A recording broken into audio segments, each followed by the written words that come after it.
Hi children, ఈరోజు మనం 7th class Hindi 10th lesson Kabir కే దోహే లెసన్ చెప్పుకుందాం. కబీర్ కే దోహే, కబీర్ అనే మహాకవి అన్నమాట. అతను రాసిన పద్యాలు. ఈ పద్యాలు ఏంటంటే దోహే అంటే 2 లైన్స్లోనే ఆ పద్యం ఫినిష్ అవుతుంది అన్నమాట. ఓకే, దీని మీనింగ్ కూడా చాలా బాగుంటుంది. ఇది సమాజాన్ని దృష్టిలో పెట్టుకుని రాసిన పోయమ్స్ అన్నమాట ఇవన్నీ కూడా. అయితే చూద్దాం ఇప్పుడు. कबीर संत कवि है, वे समाज सुधारक भी थे. उनके दोहे बीजक में है, इनकी भाषा सदुक्कड़ी है. इनके दोहों में मानवता की भावना है. అయితే ఇక్కడ ఏంటంటే కబీర్ ఒక మహత్తరమైన కవి. అతను సమాజాన్ని బాగు చేయాలని కవిత్వం రాసేవాడు అనమాట. ఉన్కే దోహే బీజక్, ఇతను దోహే అంటే ఇవన్నీ కూడా బీజక్ సమాజం కోసం ఉండేవన్నమాట. ఇన్కి భాష సదుక్కడి హే, ఇతని భాష సదుక్కడి అన్నమాట. ఇన్కే దోహో మే మానవతాకి భావన హై, ఇతని పద్యాలలో మానవత్వం గురించి ఉండేదన్నమాట. ఓకే, కబీర్ దోహేలోని ఫస్ట్ పద్యం చూద్దాం.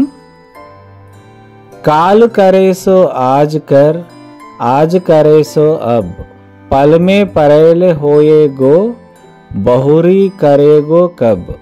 దీని మీనింగ్ ఏంటంటే ఆజ్ కరేసో అబ్ కర్ అంటే జీవితం అనేది ఎప్పుడు ఏం జరుగుతుందో తెలియదు కాబట్టి కల్ కరేసో ఆజ్ కర్, రేపు చేయాల్సిన పని ఏదైనా ఉంటే ఇప్పుడే చేసేయి.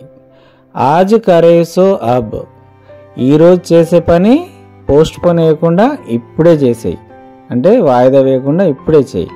పల్మే పరేలు హోయగో, ఎందుకు ఇలా చేయమని, సపోజ్ ఇమీడియట్గా ప్రళయం వస్తే అప్పుడు ఏం చేస్తావు?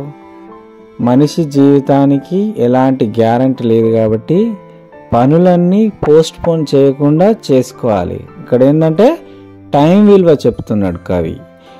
బహురీ కరేగో కబ్, నీ పనులన్నీ కూడా మృత్యువు వచ్చే లోపలనే చేయాలి, ఎందుకంటే తర్వాత చేయడానికి ఏముండదు కాబట్టి. ఈ పద్యము సమయం యొక్క మహత్పూర్వాన్ని తెలియజేస్తుంది. టైం ఎంత విలువైనదో ఈ పద్యం మనకు తెలియజేస్తుంది అన్నమాట. ఓకే, కబీర్ కే దోహేలో రెండో పద్యం చూద్దాం. బడా హువా తో క్యా హువా जैसे पेड़ खजूर, पंक्ति को छाया नहीं फल लगे हति दूर. మనిషి ఎంత పెద్దోడు ఎంత గొప్పోడైనప్పటికీ సమాజానికి ఉపయోగపడకపోతే దానివల్ల ఎలాంటి యూజ్ లేదు అని చెప్పడానికి ఈ పద్యం చెప్పడం జరిగింది. బడా హువాతో క్యా హువా, పెద్దగా అయితే ఏంటి గొప్పతనం, పొడుగ్గా ఉంటే ఏంటి గొప్పతనం. జైసే పేడ్ ఖజూర్, ఖజూర్ చెట్టు కూడా చాలా పొడుగ్గా ఉంటుంది, అట్లా అని చెప్పి గొప్ప అనగలగమా? అనలేం. ఎందుకంటే పంక్తికో ఛాయా నహి, దాని కింద కూర్చోలేము, ఎందుకంటే ఆకులకు నీడ ఉండదు.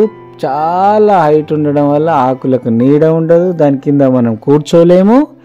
ప్లస్ ఫల్ లగే అతి దూర్, ఆ చెట్టుకున్న పండ్లు కూడా చాలా దూరం ఉంటాయి, అవి మన ఆకలి కూడా తీర్చలేవు.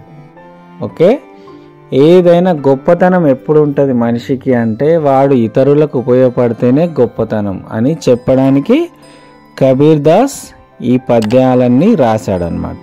Okay, thank you. Please do subscribe, like and share our channel.